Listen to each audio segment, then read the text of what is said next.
In this video, I will show you 12 steps to improve your communication with an avoidant partner. Hi, it's Bijan here. I'm a life coach with a background in hypnotherapy and systemic therapy. My passion is to help others explore and change their inner subconscious pattern. If you're new here, please make sure to subscribe to my channel, and I really would appreciate an early thumbs up. This really helps my channel to grow. Let's dive right into it. 12 steps to improve communication with an avoidant partner. Number 1, understand your attachment style. Attachment style, the term comes from a psychological model which refers to different attachment styles. And some models are using 4, some are 3. So I go with this 3 for now because it's a bit easier and it covers, in my view, the most important parts. So attachment style, it's all about your experiences, usually from childhood or from past relationships, and how this shape your life now and how this shape your dynamics and how you behave. I did a really in-depth video about the different attachment styles, and I will link this here in the top right corner and also in the video description for you, so don't miss out this one. It's a very good one. So, and when it's about attachment style, like, your job is now to look at your attachment style. Look, how were your last relationships? How maybe was your childhood and what were your experiences? So the 3 different categories is like avoidant, anxiously attached, or securely attached. These are the 3 categories. And we tend to fall in one of these categories. Securely attached means you're totally fine with love and connection. Anxiously attached is more like you are more afraid and anxious. And avoidant are usually try to avoid intimacy and love. So the funny thing is, the chances are very high if you have an avoidant partner that you maybe have an anxious attachment style, because we tend to pick the opposite side. Isn't it funny? Like, this is like a psychological effect. We always desire the opposite of us. So the odds are high, as I said, that you are a little bit anxiously attached. After you explored your side, so your past and maybe the fears underneath, after you really dig deep onto your side, I know it's easy to blame others and point the finger towards your partner, but the hard work is really working on your side and seeing your dynamics. After you did this, number 2 is share these findings with your partner. So warn your partner about your triggers and the deepest fear behind these triggers on your side. Number 3, work on yourself. If you tend to have an anxious attachment style, you may find it difficult to feel self-sufficient without your partner. So find ways to fulfill your needs without relying on your partner. For example, do this new hobby, make this new friends, etc., etc. Do things on your own. Number 4, don't take it personal. Accept that the behavior of your partner is not about you. If he or she is quiet, it doesn't mean that there's a lack of love. If the person is distant, it's just the way he or she deals with the stuff, and just a way to keep equilibrium. Number 5, avoid blame cycles. It can happen, and it's likely that you end up in blame cycles where you blaming your partner and then a counter blame comes back. Instead, address your fears beneath the surface and try to get deeper in the conversation. Number 6, express your emotions mindfully. So the way how you express your emotions is key, and there a lot of mistakes can be made. Try to form your messages in a positive way. Try not to be too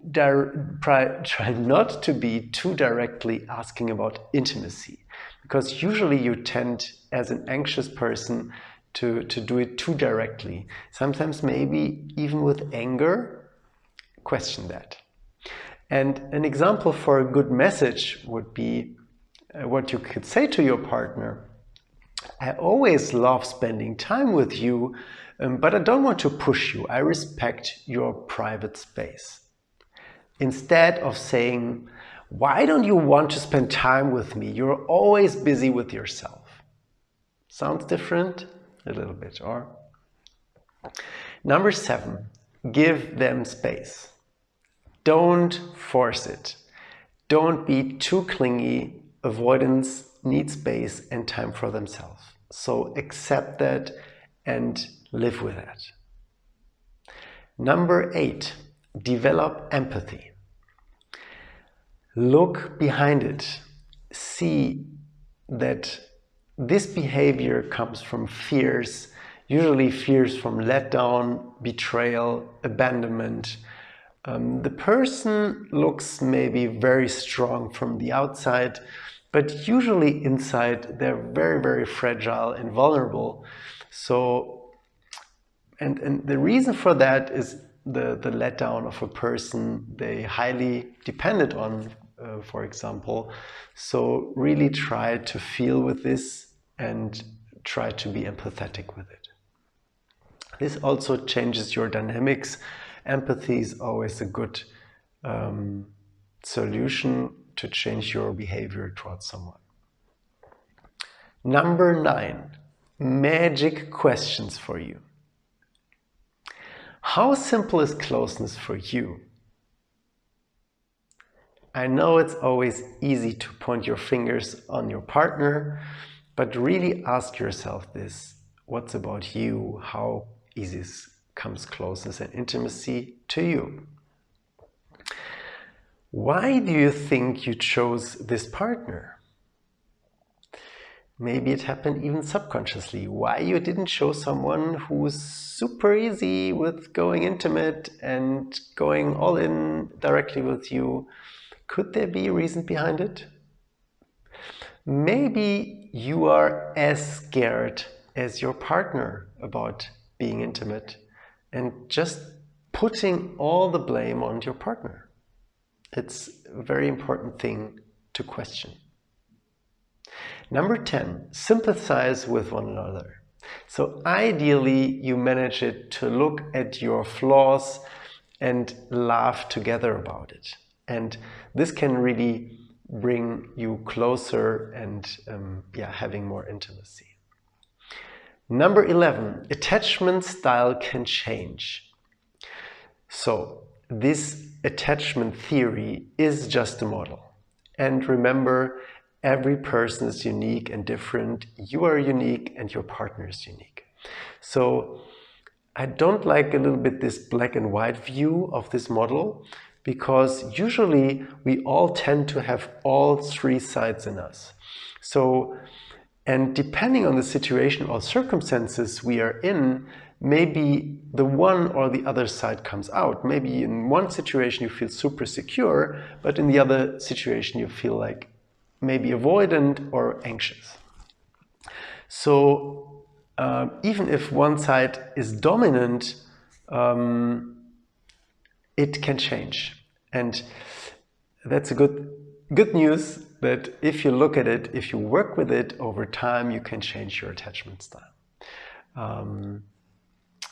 And also another thing, observe how you see the things and how you name the things, especially if you look at your partner's side. Let's take the example, you say, my partner is an avoidant. Very strong statement. My partner is an avoidant. How do you feel about your partner then? How do you think about him or her? How do you think about the future with a person? Instead of, let's change it, if you say, My partner shows avoidant behavior sometimes. Or my partner has an avoidant side which gets triggered sometimes. How does this sound? How do you feel now about your partner and the future with him or her? If you feel a difference, then you see how powerful just words can be. So be aware how you use your words and where you put your focus looking on your partner. I also made an in-depth video about this, about the dangers and the tendency of us focusing on negative on our partners. So I will link this in the top right corner and also in the description below. Don't miss this one. Number 12, finally, this is a chance to grow. It's a chance to grow for yourself personally, to explore more what's going on your side. And it's also a chance to grow for you as a couple. So use it. It can, if you manage to go beneath the surface, if you manage to speak about your deepest fears and your experiences in the past, if you can share this together, that can really bring you even closer together and lead to way more fulfilled relationship. That's it for today. I hope it helped you. If you don't subscribe now, please make sure to subscribe to my channel. I really would appreciate a thumbs up. Really helps me out to grow my channel. And yeah, I'm happy that you're here with me. I would love to have you on my journey of self-growth. So yeah, happy to see you in my next videos. Thank you and bye-bye.